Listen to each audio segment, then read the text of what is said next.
Dopo anni di discussioni e di polemiche, le navi da crociera che solcheranno le acque della laguna nelle prossime 2 settimane potrebbero essere le ultime ad attraversare il bacino di San Marco. L'ipotesi che circola nel governo è di deviarle dal 5 luglio a Marghera. Già il 31 marzo il governo Draghi aveva decretato lo stop della croceristica a ridosso di Venezia, stabilendo un approdo temporaneo proprio a Marghera, in attesa dei frutti di un concorso di idee per un porto offshore. Nonostante questo, il 5 giugno le 90.000 tonnellate della MSC Orchestra, quasi il doppio del Titanic, erano comunque passate davanti a Palazzo Ducale, accompagnate da polemiche anche internazionali e manifestazioni di protesta.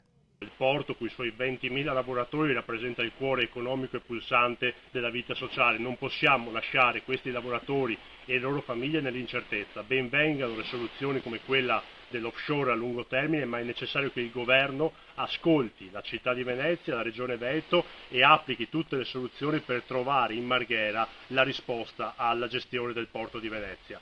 A breve si riunirà il Consiglio dei Ministri e le prossime ore potrebbero essere decisive per capire se esistano margini per l'accelerazione dell'allontanamento delle grandi navi da Venezia. Secondo il segretario della Filt CGIL Natale Colombo, infatti, portare immediatamente le navi da crociera a Marghera, pur sapendo dell'inesistenza delle infrastrutture necessarie ad accogliere i passeggeri, è un atto assolutamente ingiustificato e irresponsabile.